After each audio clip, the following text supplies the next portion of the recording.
많은 목사님들이 기도는 성도가 누릴 수 있는 특권 중에 하나라고 그렇게 말하는데, 저도 그 말에 100% 동의하고 있습니다. 여러분, 그런데 기도가 성도가 누릴 수 있는 가장 큰 특권 중에 하나라고 말하는 그 이유가 뭔지에 대해서 생각해 보신 적이 있나요? 제가 몇 가지 이유를 생각해 봤는데, 첫 번째 이유는 우리가 기도하면 응답되기 때문에 기도는 성도가 누릴 수 있는 특권이 됩니다. 여러분, 기도가 응답되는 것은 기도하는 모든 성도에게 가장 기본적인 전제 조건이죠. 여러분들 기도가 응답되기 때문에 기도하는 거잖아요. 그리고 기도가 응답되는 것은 기도의 목적이기도 합니다.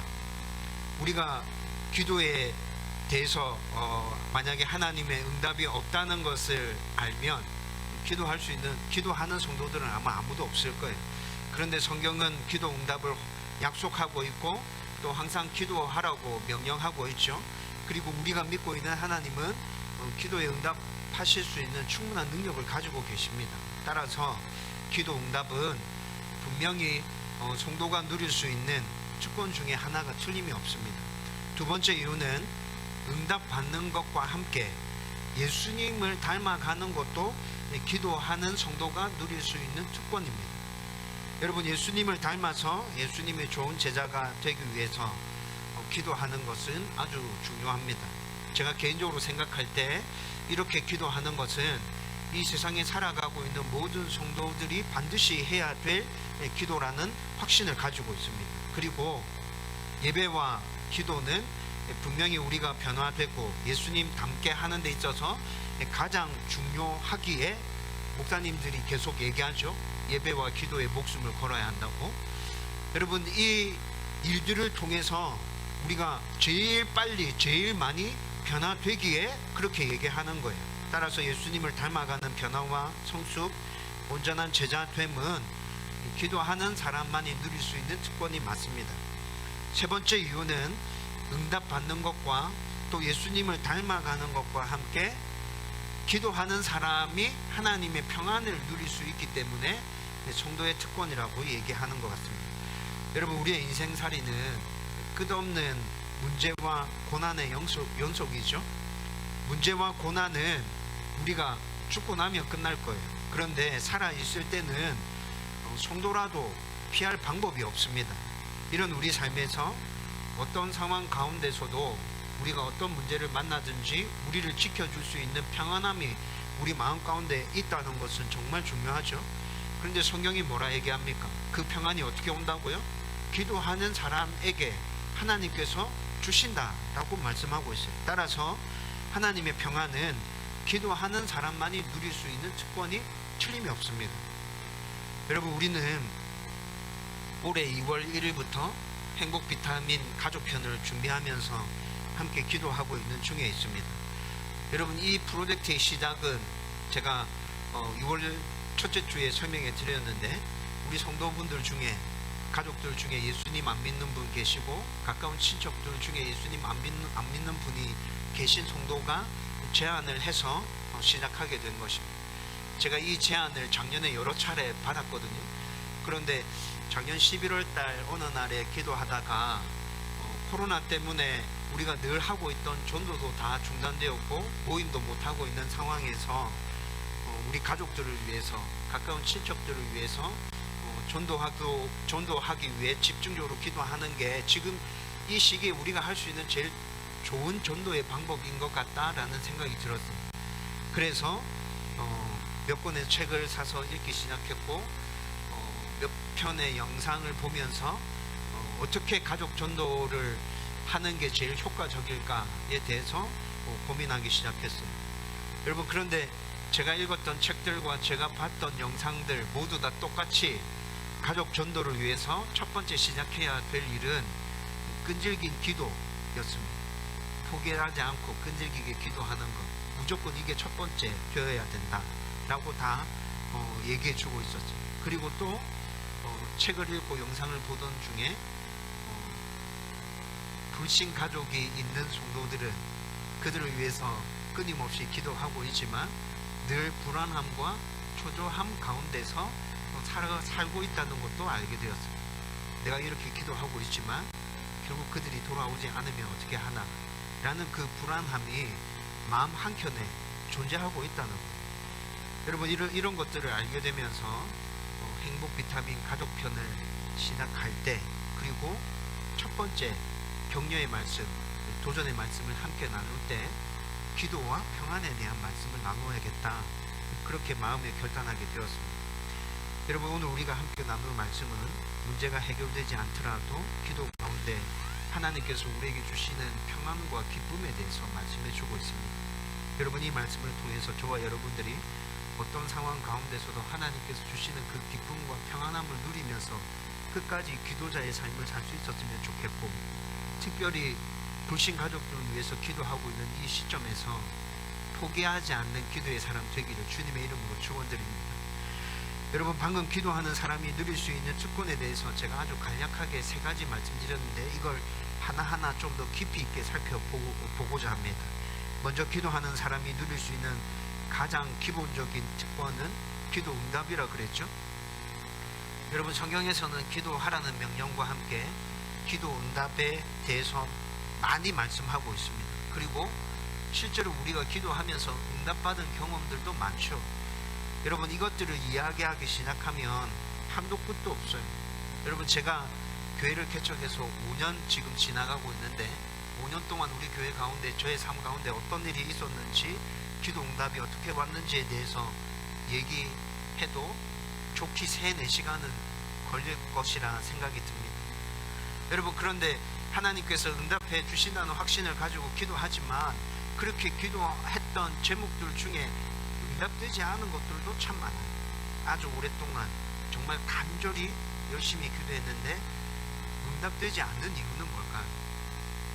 여러분, 그것들 중에 하나만 제가 말씀드리면, 개척 1년차 때 저희가 7명으로 개척을 시작했습니다. 제가 그때 1년차 때 매일 하루도 빼놓지 않고 기도했던 게, 하나님 올해 안에 20명 넘기게 해주세요. 이게 제가 하루도 빼놓지 않고 했던 기도였습니다. 그런데 개척 1년차 때 20명이 안 넘었죠.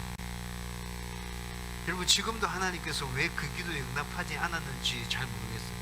제가 간절하지 않아서 그랬을까요? 개척교회 목사가 성도수 늘어나는 거에 대해서 간절하지 않은 목사가 어디 있습니까? 간절함으로 따지자면 지구 최강이었을걸요. 그런데 그 기도가 응답이 안 됐다고요. 여러분, 제가 왜 하나님께서 그 기도에 응답하지 않았는지 아직도 그 이유와 답을 모릅니다. 그런데 제가 알고 있는 것은 하나님의 생각과 나의 생각은 다르다는 것입니다. 여러분, 이사야 55장 8절 9절 말씀이 분명히 얘기합니다. 하나님의 생각과 우리의 생각은 다르다. 그래서 너희들이 하나님께서 이루어 가시는 그 일들을 온전하게 다 이해할 수 없을 때도 있을 거야. 분명히 얘기해 주고 있습니다. 여러분, 따라서 우리는 하나님의 계획과 하나님의 마음을 우리가 알아듣기 쉽도록 풀어서 그렇게 설명해 준다고 하더라도 절대 완전하게 그것들을 다 이해할 수가 없다는 것이죠. 그런데 처음부터 이렇게 되었을까요? 처음부터 하나님의 생각과 하나님의 뜻을 우리는 온전하게 다 이해할 수 없었던 게 아니죠. 처음에 하나님께서 우리를 창조하셨을 때는 하나님의 형상을 담게 창조하셨잖아요. 그래서 처음에 에덴 동산에서 아담과 하와는 하나님의 생각과 뜻이 무엇인지 잘 이해하고 충분히 공감하면서 그 뜻들을 이루는 삶들을 살아갈 수 있었어요. 그러나 죄로 인해 하나님과 단절되고 난 후에 하나님과 우리 생각의 골은 깊어지고 넓어졌어요. 이런 상황 가운데서 굉장히 많은 시간이 흘러갔죠. 그렇게 많은 시간이 흐르고 난 다음에 하나님의 은혜로 우리는 다시 하나님의 자녀가 되었습니다. 그래서 예전으로 다시 돌아가서 하나님과 온전한 교제를 누리면서 하나님의 뜻에 순종하는 삶을 살려고 하는데, 하나님과 단절되어서 살았던 시간이 너무 길었어요. 그래서 하나님의 뜻과 생각이 무엇인지 잘 모르겠는 거예요. 여러분, 이 세상에서 살아가고 있는 성도들이 지금 그런 상황 가운데서 살아가고 있다고요. 그래서 하나님께서는 우리의 이런 어려움들을 잘 아시고 하나님의 뜻과 생각이 무엇인지 알 수 있도록 하나님의 말씀을 이 성경을 우리 가운데 주신 거죠. 이거 열심히 읽어보면 내가 무슨 생각을 가지고 있고 어떤 뜻들을 가지고 너희들을 움직여가고 있는지 알게 될 거야. 이렇게 말씀해 주고 있어요.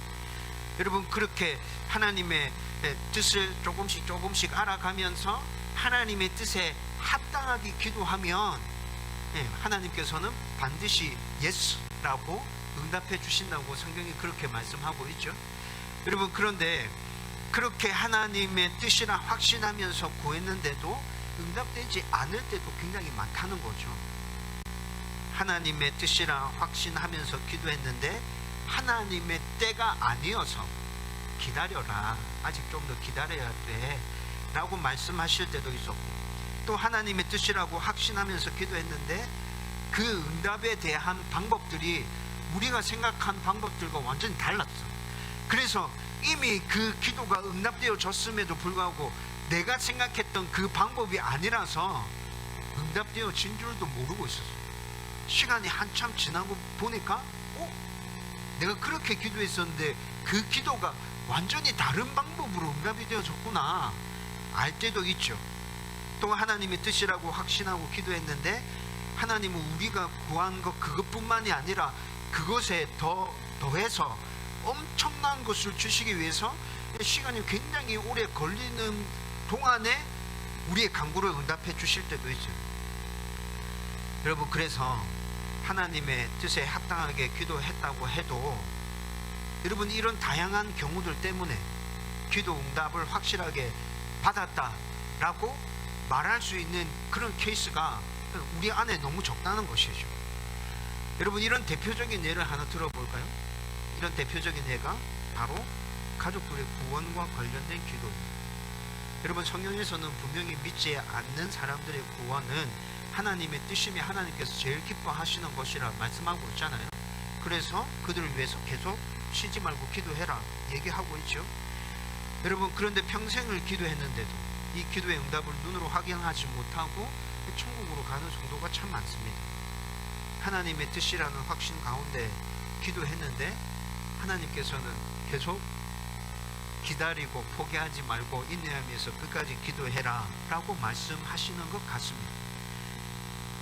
하나님께서 반드시 응답해 주실 것이라는 믿음이 있지만 기도 응답은 성도가 누릴 수 있는 최고의 특권 중에 하나라는 그 믿음이 진짜 있지만, 여러분, 하나님께서 계속 기다리라고 말씀하실 때는 그렇게 기다리면서 기도하는 게 참 힘들고 어렵게 느껴질 때 분명히 있어요. 기도하는 것이 즐겁지가 않죠. 그리고 서론에서 또 잠깐 언급했듯이 기도를 통해서 예수님을 닮아가고 온전한 제자가 되는 것도 기도하는 사람이 누릴 수 있는 특권 중에 하나입니다. 여러분, 예수님을 닮아서 온전한 제자가 되는 것, 이거 기도와 관련해서 제가 정말 중요하게 생각하는 겁니다. 여러분, 우리 안에는 모두 다 예수님을 닮아가고 싶다, 좋은 하나님의 사람이 되고 싶다라는 간절한 소원이 있습니다. 여러분, 그런데 그 소원을 이루기 위한 제일 좋은 방법이 뭐죠? 그 소원을 이루기 위한 제일 좋은 방법은 예배에 최선을 다하고 기도에 최선을 다하는 것입니다. 왜 그렇습니까? 예배와 기도는 하나님과 직접 대면하는 시간이기 때문에 그렇습니다. 여러분, 예배 드리는 자를 진심으로 온전한 마음으로 정직함으로 예배 드리는 자를 하나님 찾고 계신단 말씀합니다. 하나님 왜 찾고 계시죠? 그런 사람들을 만나서 그들에게 복 주고 은혜 주시기 위해서 찾고 계시는 거죠. 여러분, 그렇게 예배 드리는 그 사람들 가운데 하나님께서 임재하시겠다 말씀합니다. 내가 너희들의 예배를 그곳에 임재해서 좌정해서 내가 받을 거야. 그리고 그렇게 예배 드리는 자에게 은혜를 베풀 거야. 하나님께서 분명하게 이렇게 얘기하고 있잖아요. 여러분, 기도할 때도 똑같습니다. 기도할 때도 하나님께서 우리의 기도를 듣고 계신단 말씀합니다. 필요에 따라서는 듣고 계시다가 즉시로 우리에게 필요한 말씀들을 해주실 때도 있습니다. 여러분, 이게 무엇을 얘기하는 거예요? 하나님께서 우리가 기도할 때 그곳에 찾아오셔서 우리의 기도를 듣고 계신다는 거예요. 하나님과의 만남이 이루어진다는 것입니다. 여러분, 그렇게 예배를 통해서 기도를 통해서 하나님과 만남으로 인해서 우리 가운데 변화가 속히 일어나게 됩니다.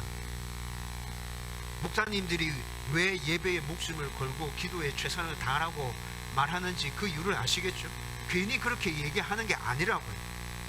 여러분, 그런데 이렇게 예배에 목숨을 걸고 기도를 하면서, 열심히 기도하면서, 여러분, 우리는 예수님 닮아가기를 정말 소원하는데 성경을 찾아보니까 또 이렇게 해서 예수님처럼, 아니 하나님처럼 영광스럽게 변화된 사람들의 이야기도 등장하고 있죠. 시내산에서 모세가 40일 동안 하나님을 만났습니다. 하나님을 산 위에 올라가서 하나님을 대면해서 만나고 있었어요. 그래서 모세가 내려왔을 때 그의 얼굴이 영광으로 빛나고 있었죠. 예수님께서도 변화산에서 하나님과 기도하면서 진지하게 만났습니다. 그래서 예수님의 모습도 변화산에서 온전하게 변화되었어요. 여러분, 이런 것들을 다 살펴보고 종합해서, 그래서 저는 하나님과 직접 만나는 시간인 예배와 기도의 시간을 정말 중요하게 금같이 생각한다는 것입니다. 예배를 통해서, 기도를 통해서 목자인 저만 하나님과 만나는 것입니까? 아니요. 여러분들도 개인적으로 지금 하나님과 만나고 있는 것입니다. 여러분들의 마음이 하나님께 집중되어져 있다면 지금 하나님께서 여러분들을 만나주고 계시는 겁니다. 변화가 일어날 겁니다. 하나님의 위로와 격려가, 은혜가 내 안에 이렇게 예배드리고 난 후에 차고 넘쳐 흐르게 될 것입니다. 여러분, 그런데 이렇게 예배가 중요하고 기도가 중요하다는 것 잘 알고 여기에 최선을 다하기 위해서 노력하지만 매번 예배 드리는 시간이 즐겁고 행복하던가요? 또 그것만은 아니죠. 분명히 예배 드리는 그곳에 하나님께 찾아와서 임재하신다. 나 예배를 받아주신다. 예배는 개인적인 것이다. 내가 어떤 마음으로 하나님께 예배 드리느냐에 따라서 내 예배가 하나님께 드려지는지 드려지지 않는지가 결정될 것이다. 우리는 모두 다 알고 이해하고 있습니다. 그런데도 예배 드릴 때마다 우리의 마음이 하나님께 집중되어지고 그 하나님께서 받으실 만한 온전한 예배를 드리는 것, 이것도 굉장히 힘들고 어려워요. 왜 그렇다 생각 들죠? 여러분, 예배를 통해서 하나님과 만남으로 이 안에 변화가 일어나기 시작하는데 이 변화가 잘 느껴지지 않기에 예배 드릴 때 힘들고 어렵게 느껴지는 게 아닐까? 저는 이런 생각이 좀 들었어요. 우리 모두는 좋은 하나님의 자녀가 되고 싶은 간절한 소망이 있는데, 그래서 예배 드릴 때 하나님과 대면하면서 계속 조금씩이라도 그렇게 변화되어 가면 진짜 좋겠는데, 하나님은 또 열심히 훈련해, 더 열심히 해, 더 열심히 너 마음을 나에게 줘봐봐. 하나님 계속 이렇게 말씀하시는 것 같아요. 그러면서 내 안에 조금이라도 변화가 일어나면 그걸 느끼면서 더 열심을 낼 수 있을 것 같은데, 그 조금의 변화라도 느껴지지 않을 때가 많아서 쉽게 포기하고 좌절하게 된다는 거죠. 여러분, 솔직하게 말씀드리면 오늘 이 시간에도 저와 여러분들 안에는 지금 이 예배 시간에 당장 아브라함과 같은 믿음의 사람으로 내가 변화되면 좋겠다. 하나님의 은혜가 정말 크게 나의 가운데 임해서 바울 같은 믿음의 사람으로 변화되면 좋겠다.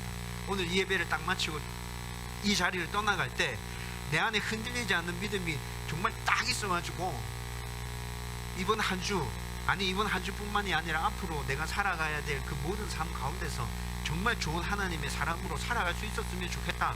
그 마음이 있죠. 그래서 예배드리고 기도할 때마다 이런 변화들이 조금이라도 느껴지면 정말 힘이 날 텐데, 그런데 이런 변화가 느껴지지 않고 하나님께서는 계속 내가 너를 로봇으로 만들지 않았어. 단 한순간에 이런 변화가 일어날 것이라고 기대하지 마. 너가 그렇게 변화되기를 소원한다면 너가 감당하고 인내하며 걸어가야 될 길이 있어. 하나님 계속 이렇게 말씀하신다는 거죠. 여러분, 진짜 이거 미치고 환장할 노릇 아니에요? 여러분, 그런데 잘 한번 생각해 보십시오. 하나님을 배반하고 죄를 지을 때 우리가 어떻게 죄를 지었죠? 우리 스스로 결정하고 우리 스스로 행동해서 그렇게 되었죠.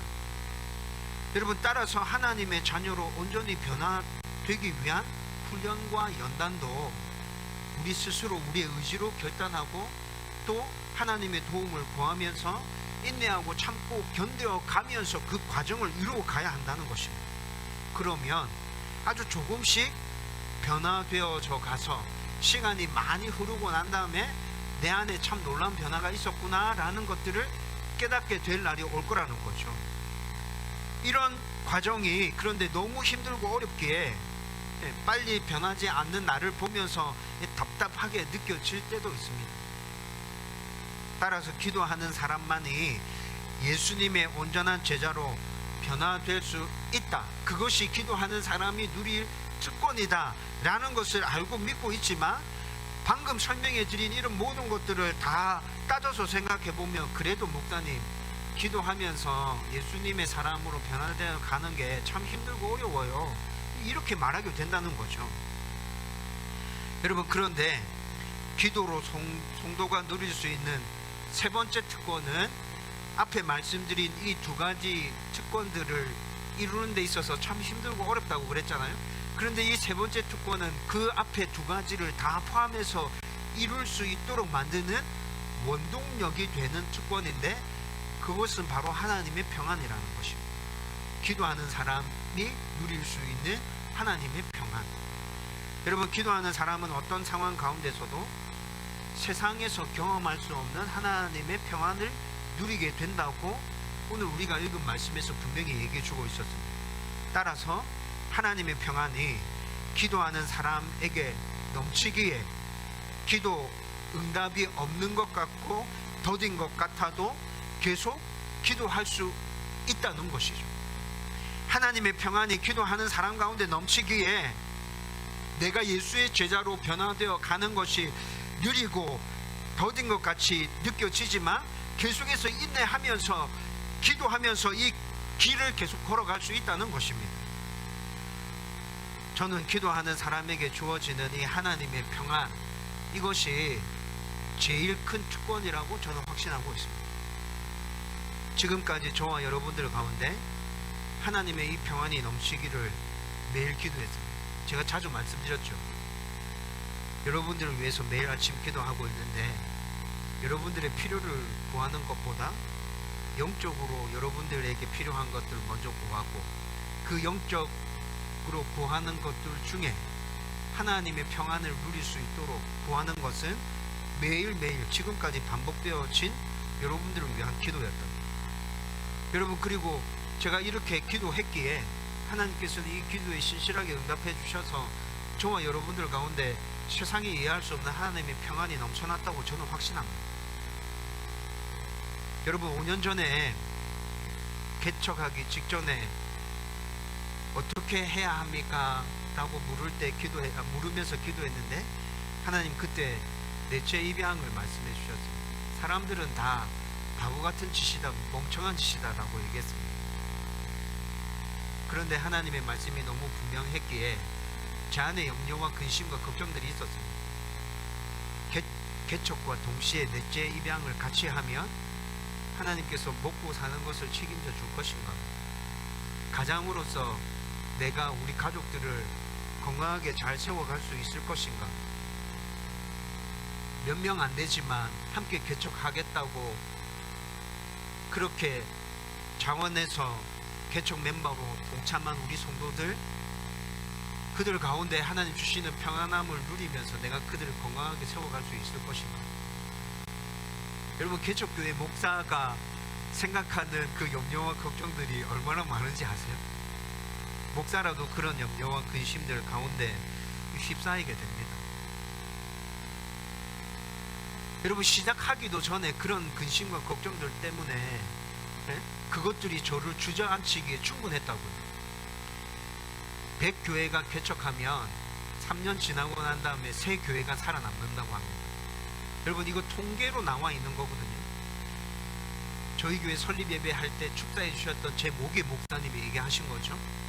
여러분, 이걸 목사들 사이에서 사자성어로 만들어서 어떻게 얘기하냐면 개척 필패 이렇게 얘기합니다. 100교회 개척해서 3년 지나면 세 개가 살아남는다. 개척하면 반드시 패한다. 개척 필패. 여러분, 이런 말들이 목사들 사이에서 사용되어지고 있다고요. 여러분, 개척할 때쯤 제가 통계청에서 발표한 거 통계 자료 하나 봤는데 자녀 한 명을 양육하는데 대학까지 졸업시키는데 4억 정도가 든다는 발표가 있었습니다. 자녀 한 명을 키워서 대학 졸업시키는 데까지 평균 한 4억 정도 든다. 여러분, 넷째 입양까지 해서 저희는 이제 자녀 넷된 거잖아요. 그러면 한 놈에 4억이면 지금 돈이 얼마 든다는 얘기예요.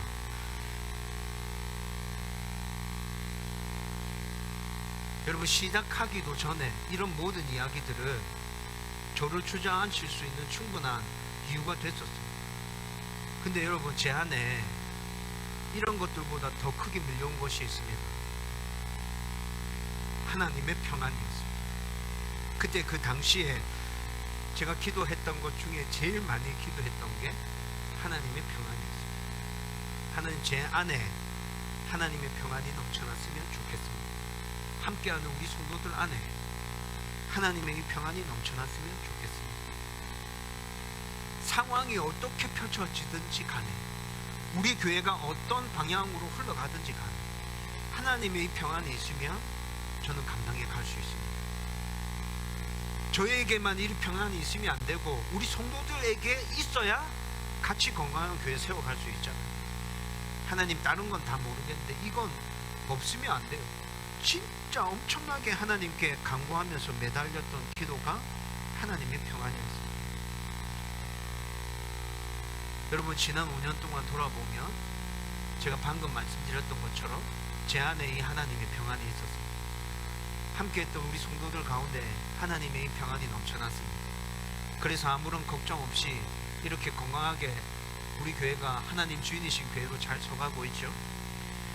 앞으로도 하나님의 이 평안이 우리 교회 가운데 흘러넘쳐서 이 교회가 더 건강한 하나님 주인이신 교회로 계속 서가게 될 겁니다.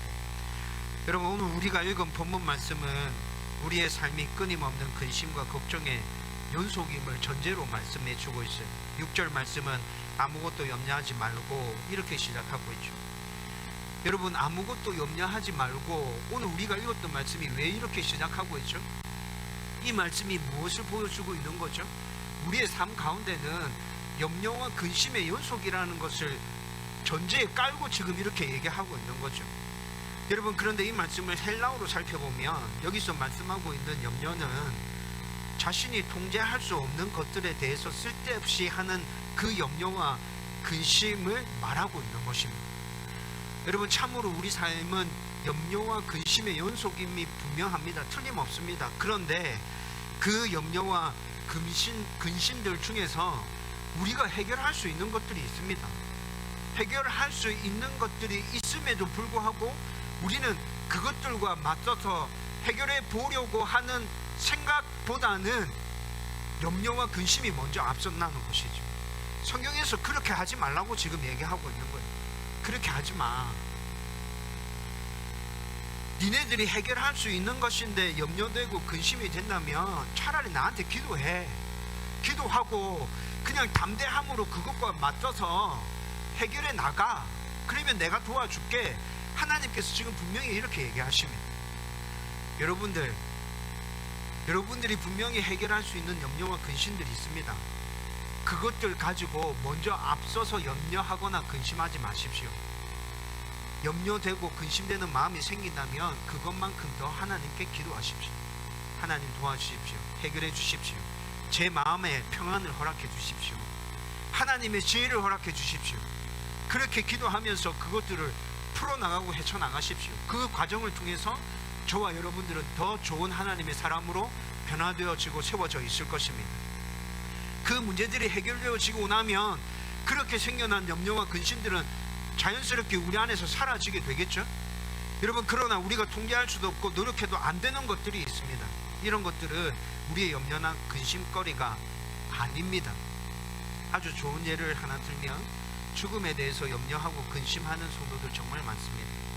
사람은 언젠가 한 번은 반드시 죽게 되죠. 그런데 그 죽음에 대해서 염려하고 걱정합니다. 병들어 죽을 수도 있고 사고로 죽을 수도 있고 우리가 제일 피하고 싶은 것이지만 살아가다 보면 이런 일들도 생겨요. 또 그냥 늙어 죽을 수도 있어요. 여러분, 그런데 이 모든 일들은 하나님께 속한 일이라고요. 우리가 아무리 염려하고 근심한다고 해서 여러분, 우리의 죽음을 바꿀 수 있습니까? 우리의 죽음을 연장할 수 있어요? 빨리 땡길 수 있어요? 그렇게 안 된다고요. 여러분, 그런데 우리가 염려하고 걱정해도 해결할 수 없는 것들을 가지고 염려하고 걱정하는 사람들이 너무 많습니다.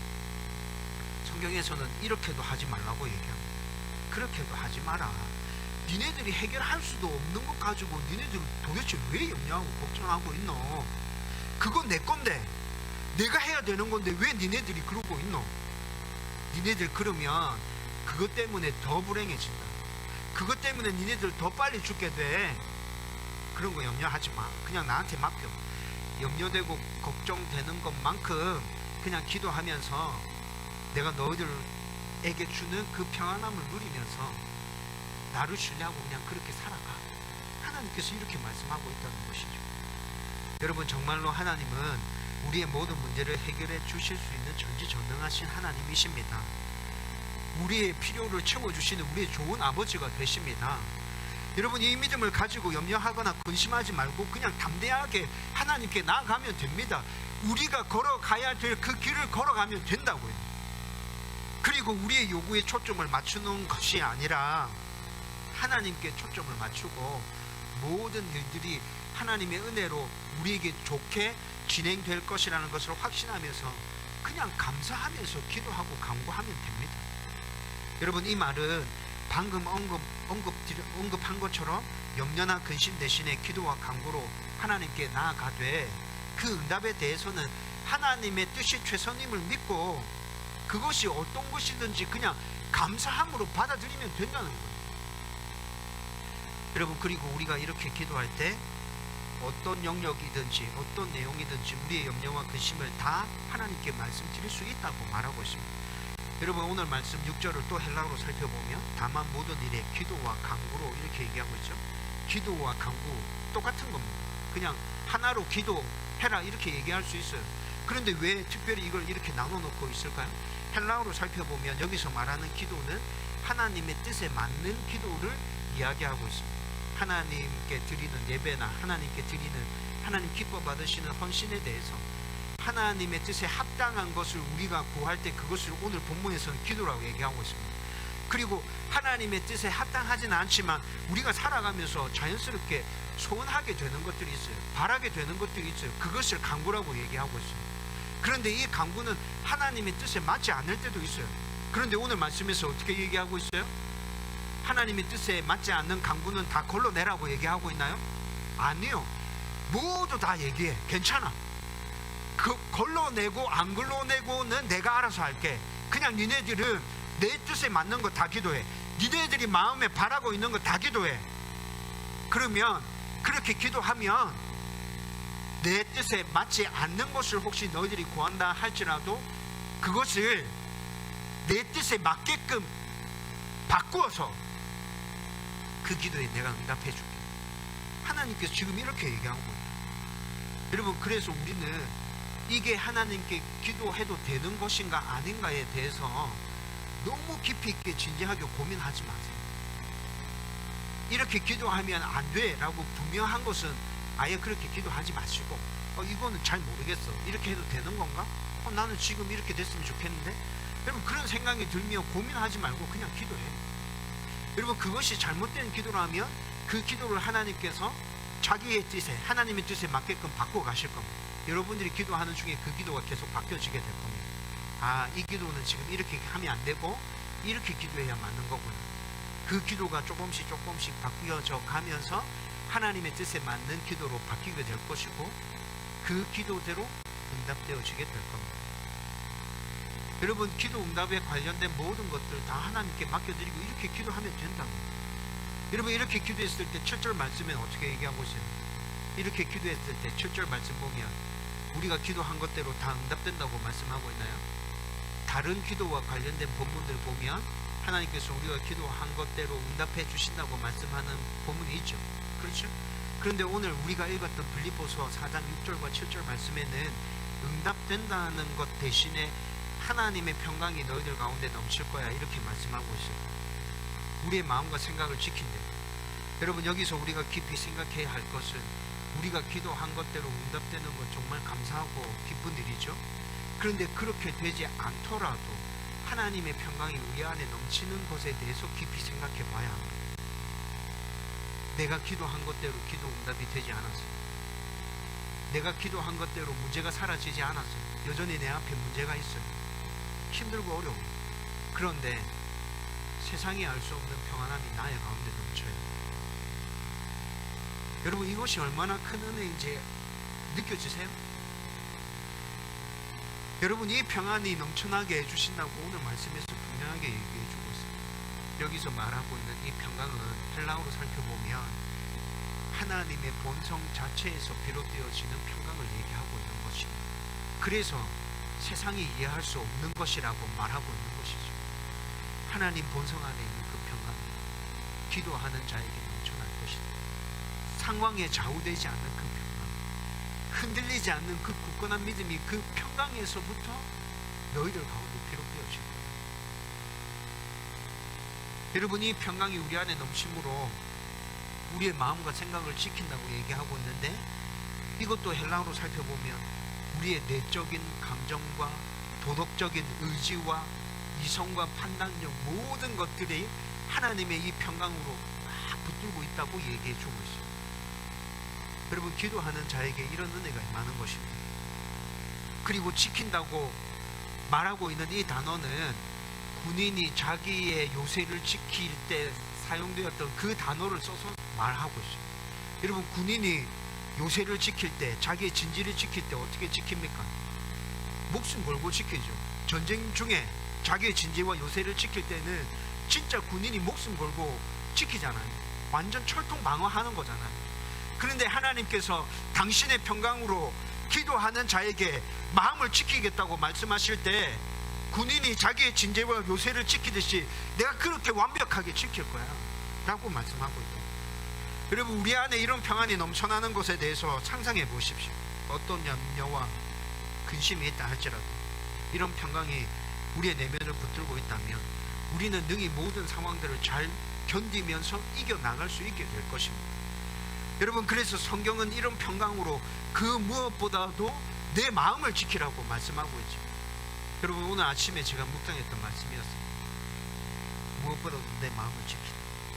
여러분, 우리 마음 가운데 이 하나님의 평강이 넘친다면 진짜 우리가 당면하고 있는 문제가 어떤 것이라 할지라도 그 모든 것들은 다 문제가 되지 않습니다. 모든 상황에서 기뻐할 수 있게 됩니다. 감사할 수 있게 됩니다. 여러분들이 지금 당면하고 있는 모든 염려와 근심들 가운데서 하나님에 대한 믿음을 붙들고 나의 염려와 근심에 초점 맞추지 말고 하나님께 초점 맞춰서 기도하십시오. 응답에 대한 부분들까지도 하나님 앞에 온전하게 맡겨드리고 기도하십시오. 이렇게 기도하는 성도들에게 우리의 내면의 모든 부분을 하나님께서 굳게 지켜주시는 것입니다. 모든 염려와 근심들 가운데서도 하나님의 은혜로 잘 이겨갈 수 있게 될 겁니다. 저와 여러분들 가운데 이런 은혜가 넘쳐나기를 주님의 이름으로 축원드립니다. 이제 말씀을 정리하려고 합니다. 여러분, 기도는 응답이 약속되어 있고 우리가 변화되는 중요한 수단이며 하나님의 평안을 온전하게 누릴 수 있기에 성도들이 누릴 수 있는 최고의 특권 중에 특권임에 틀림이 없습니다. 우리가 당면하고 있는 모든 염려와 근심을 하나님께 숨김없이 나의 감정까지도 응답에 대한 모든 부분들도 하나님 앞에 온전하게 맡겨드리고 우리 마음속에 있는 그대로 그냥 하나님께 다 말씀드리십시다. 그러면 응답뿐만이 아니라 우리의 모든 내면을 지켜주시는 하나님의 무한하신 그 평강을 우리가 경험할 수 있을 거예요. 여러분, 불신 가족들을 위해서 기도할 때 여러분, 오늘 이 말씀을 기억할 수 있었으면 좋겠어요. 여러분들의 불안함과 초조함이 어떤 것인지 이해됩니다. 여러분, 그런데 우리가 계속해서 영상을 통해서도 무엇이 제일 중요한지 봤잖아요. 포기하지 않고 끊임없이 기도하는 것, 하나님의 평안을 누리면서 그들이 언젠가 죽게 돌아오게 될 것이라는 확신을 가지고 끊임없이 기도하는 게 우리가 해야 될 첫 번째 일이었어요. 여러분, 오늘 함께 나눈 말씀이 여러분들 내면을 꽉 붙들고 있다면 우리 가족들에 대해서도 우리는 이렇게 기도하면서 나갈 수 있게 될 거예요. 여러분, 언젠가 그들이 죽게 돌아오는 그 일을 우리 함께 목도하면서 그 은혜를 누릴 수 있게 될 것입니다. 이 은혜가 넘쳐나기를 주님의 이름으로 축원드립니다.